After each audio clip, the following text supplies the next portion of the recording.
tentang audit siklus produksi. Audit siklus produksi adalah berhubungan dengan konversi bahan baku menjadi bahan jadi. Siklus ini meliputi perencanaan serta pengendalian produksi dari jenis-jenis dan kuantitas barang yang akan diproduksi, tingkat persediaan yang akan dipertahankan, serta transaksi dan peristiwa yang berkaitan dengan proses fabrikasi. Transaksi yang terjadi dalam siklus ini dimulai pada saat bahan baku diminta untuk produksi dan berakhir ketika barang yang diproduksi ditransfer ke barang jadi. Transaksi yang terjadi dalam siklus ini disebut dengan transaksi fabrikasi. Siklus produksi saling berkaitan dengan 3 siklus lain, antara lain yang pertama adalah siklus pengeluaran dalam pembelian bahan baku dan pembayaran berbagai biaya overhead. Yang kedua adalah siklus jasa personalia dalam pembayaran biaya tenaga kerja pabrik. Dan yang ketiga adalah siklus pendapatan dalam penjualan barang jadi. Menggunakan pemahaman tentang bisnis dan industri untuk mengembangkan strategi audit. Pemahaman tentang bisnis dan industri klien akan membantu auditor dalam merancang program audit yang efektif dan efisien. Bagi banyak perusahaan, persediaan fabrikasi merupakan proses inti dan kemampuan entitas untuk menghasilkan laba serta arus kas akan bergantung pada seberapa baik proses fabrikasi ini. Bagi banyak perusahaan distribusi dan eceran, manajemen perusahaan merupakan hal yang penting untuk mencapai keberhasilan. Materialitas, resiko inheren, dan prosedur analitis. Pertimbangan utama dalam mengevaluasi alokasi materialitas adalah penentuan besarnya salah saji yang akan mempengaruhi keputusan pemakai laporan keuangan yang wajar. Pertimbangan sekunder adalah berhubungan dengan biaya untuk mendeteksi kesalahan. Resiko inheren. Untuk fabrikasi, perdagangan, grosir atau eceran, persediaan dapat dinilai sebesar atau mendekati maksimum karena alasan-alasan berikut. Yang pertama, volume transaksi pembelian, fabrikasi, dan penjualan yang mempengaruhi akun ini biasanya tinggi, sehingga meningkatkan peluang adanya salah saji. Yang kedua, seringkali terjadinya salah saji yang diperdebatkan seputar identifikasi pengukuran dan alokasi biaya yang dapat dimasukkan dalam persediaan. Yang ketiga, sangat beragamnya jenis persediaan yang mengharuskan digunakannya prosedur khusus untuk menentukan kuantitas persediaan. Kemudian, persediaan seringkali disimpan di berbagai lokasi sehingga menambah kesulitan yang berhubungan dengan penyelenggaraan, pengendalian fisik terhadap pencurian, dan perusakan serta akuntansi yang tepat untuk barang dalam perjalanan di antara lokasi itu. Yang kelima, sangat beragamnya jenis persediaan mungkin saja menimbulkan masalah khusus dalam menentukan kualitas dan nilai pasarnya. Yang keenam, persediaan mungkin dijual dengan perjanjian retur atau pembelian kembali. Kemudian prosedur analitis. Prosedur analitis adalah prosedur yang murah dari segi biaya dan dapat membuat auditor waspada terhadap potensi terjadinya salah saji. Jika laporan keuangan yang disajikan untuk audit memperlihatkan kecenderungan naiknya margin laba yang disertai dengan naiknya jumlah hari perputaran persediaan, maka persediaan mungkin telah ditetapkan terlalu tinggi. Ini akan memberikan auditor perhatian secara seksama tentang keberadaan dan penilaian persediaan. Kemudian aktivitas pengendalian pada transaksi fabrikasi. Komponen aktivitas pengendalian dalam pengendalian internal terdiri atas 4 kategori aktivitas. Yang pertama, pemisahan tugas, pengendalian umum, dan pengendalian aplikasi. Yang kedua, pengendalian pemrosesan informasi yang mencakup otorisasi yang tepat. Yang ketiga, pengendalian fisik. Yang keempat adalah penelaahan kinerja dan akuntabilitas. Kemudian dokumen dan catatan yang umum.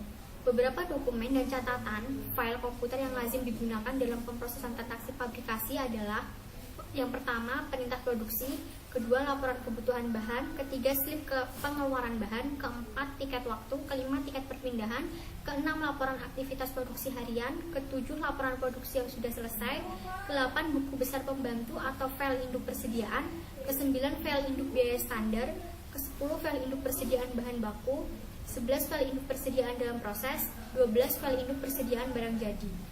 Fungsi-fungsi dan pengendalian terkait pelaksanaan dan pencatatan transaksi fabrikasi serta pengamanan persediaan melibatkan fungsi-fungsi fabrikasi berikut. Yang pertama adalah memulai produksi, seperti merencanakan dan mengendalikan produksi, mengeluarkan bahan baku.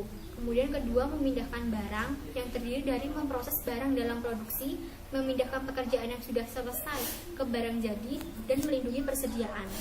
Kemudian mencatat transaksi fabrikasi dan persediaan yang terdiri dari menentukan dan mencatat biaya-biaya fabrikasi, kemudian menjaga kebenaran saldo-saldo persediaan. Dan yang terakhir adalah memperoleh pemahaman dan menilai resiko pengendalian.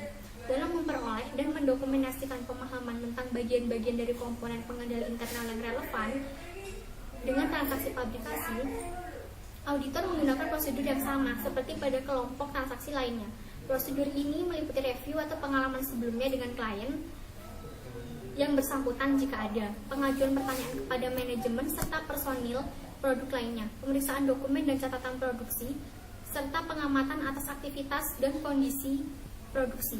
Prosedur ini juga mencakup penggunaan kuesioner, pengendali internal, bagan arus, dan memorandum naratif. Sekian presentasi dari saya. Assalamualaikum warahmatullahi wabarakatuh. Di sini saya akan mempresentasikan mengenai pengujian substantif atas saldo persediaan dari bab siklus produksi. Pertama, menentukan risiko deteksi. Jadi, dalam menentukan risiko deteksi untuk pengujian rincian, spesifikasi auditor mengenai tingkat deteksi yang dapat diterima untuk pengujian rincian atas asersi-asersi persediaan akan mencerminkan suatu hubungan terbalik dengan penilaian risiko inheren, risiko pengendalian, dan risiko prosedur analitis yang relevan yang berkaitan dengan asersi-asersi itu. Selanjutnya, merancang pengujian substantif. Nah, di sini dalam merancang pengujian substantif, bukti yang diperoleh dari beberapa pengujian yang dapat diterapkan pada persediaan barang dagang dan pada persediaan barang jadi yang telah diproduksi juga berkaitan dengan tujuan untuk akun harga pokok penjualan yang bersesuaian karena adanya hubungan timbal balik antara akun-akun tersebut. Selanjutnya, prosedur awal. Jadi, prosedur awal ini merupakan langkah pertama auditor untuk melakukan pengujian substantif dari siklus produksi ini. Jadi, prosedur awal di sini auditor harus memperoleh pemahaman mengenai bisnis dan industri dan menentukan, yang pertama, auditor harus menentukan signifikasi harga pokok penjualan dan persediaan bagi entitas. Yang kedua, auditor harus menentukan penggerak ekonomi utama yang mempengaruhi harga pokok penjualan, margin kotor, dan kemungkinan keusahaan persediaan pada entitas. Selanjutnya, auditor harus menentukan sejauh mana klien memiliki persediaan konsinyasi. Selanjutnya, auditor harus menentukan eksistensi komitmen pembelian dan konsentrasi aktivitas dengan pemasok. Pada prosedur awal ini, langkah yang kedua yaitu auditor harus melakukan prosedur awal atas saldo dan catatan persediaan yang akan diuji lebih lanjut. Jadi, prosedur awal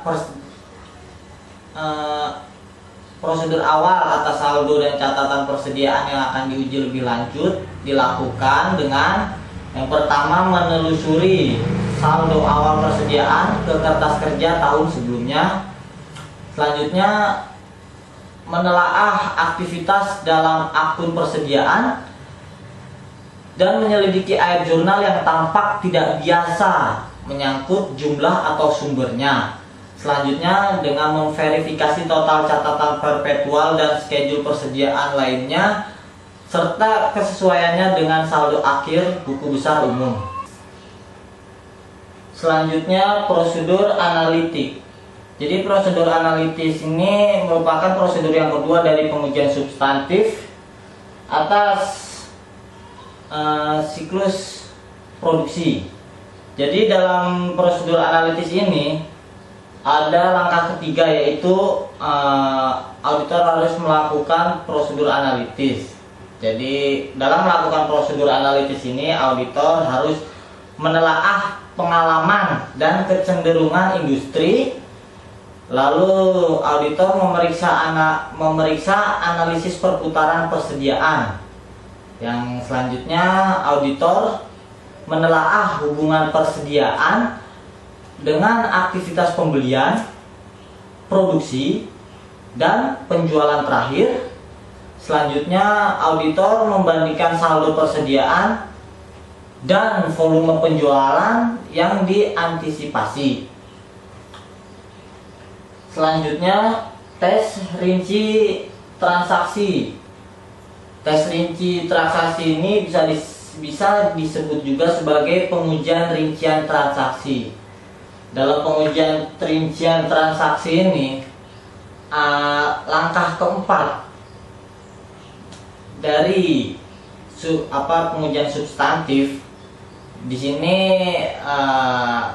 auditor menguji atas dasar pengujian, yaitu dengan memvouching ayat jurnal dalam akun persediaan ke dokumentasi pendukungnya. Lalu langkah selanjutnya yaitu auditor menguji atas dasar pengujian dengan menelusuri data dari catatan pembelian, pabrikasi, produksi yang sudah selesai, dan penjualan ke akun persediaan. Lalu langkah selanjutnya dengan pengujian pisah batas retur pembelian dan penjualan, perpindahan barang melalui departemen pabrikasi dan penjualan. Selanjutnya uji rinci saldo. Di sini bisa disebut juga sebagai pengujian rincian saldo, yaitu langkah keempat dari prosedur awal, prosedur analitis, uji rinci transaksi, lalu berikutnya uji rinci saldo. Di sini auditor harus mengamati penghitungan fisik persediaan yang dilakukan klien. Jadi auditor di sini dalam melakukan penghitungan fisik persediaan yang dilakukan oleh klien, auditor memutuskan waktu dan luas pengujian. Lalu auditor mengevaluasi kelayakan rencana penghitungan persediaan klien.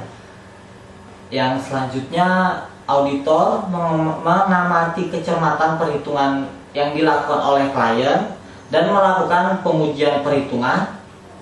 Lalu auditor mencari indikasi adanya persediaan yang bergerak lambat, rusak, atau persediaan yang telah usang.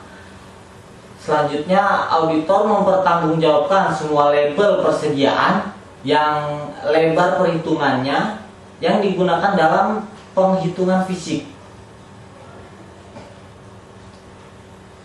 Lalu dalam uji rinci saldo ini, langkah selanjutnya auditor menguji akurasi kerikal daftar persediaan dengan menghitung kembali total dan perkalian kuantitas dengan harga per unit. Lalu auditor menelusuri pengujian perhitungan ke daftar. Selanjutnya memvouching persediaan dalam daftar ke label persediaan dan lebar perhitungan. Selanjutnya auditor merekonsiliasi perhitungan fisik dengan catatan perpetual dan saldo buku besar umum serta menelaah ayat jurnal penyesuaian. Langkah selanjutnya dari uji rinci saldo ini yaitu langkah ketiga.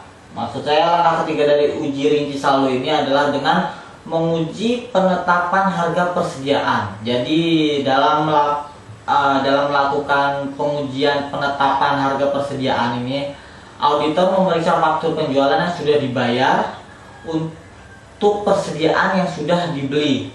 Lalu auditor memeriksa kecepatan tarif tenaga kerja langsung dan overhead, biaya standar, serta disposisi varian yang berhubung dengan persediaan yang diproduksi. Langkah selanjutnya, langkah keempat dari uji rinci saldo ini yaitu dengan mengkonfirmasi persediaan pada lokasi di luar entitas.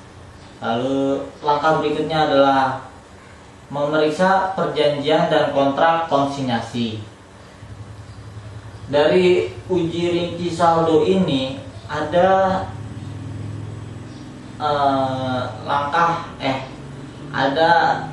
langkah mengenai uji rinci saldo estimasi akuntansi.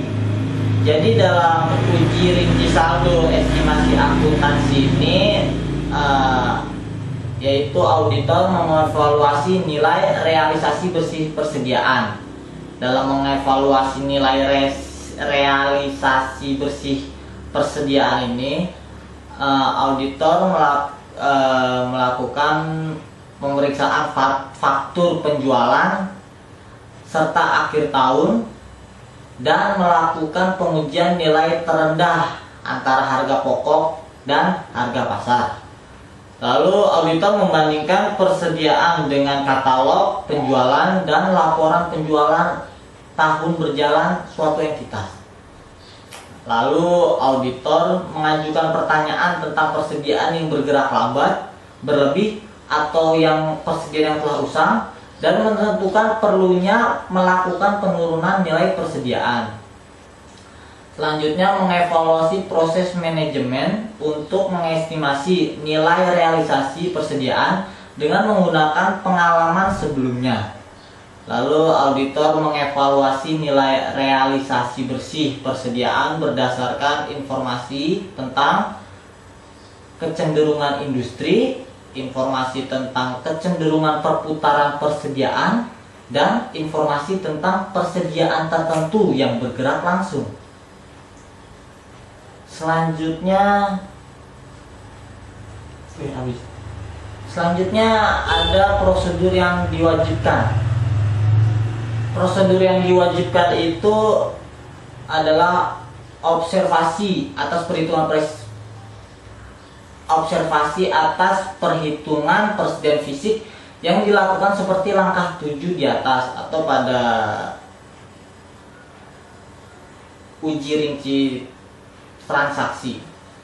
Lalu berikutnya penyajian dan pengungkapan. Di sini langkah penyajian dan pengungkapan ini merupakan langkah terakhir atas pengujian substantif dari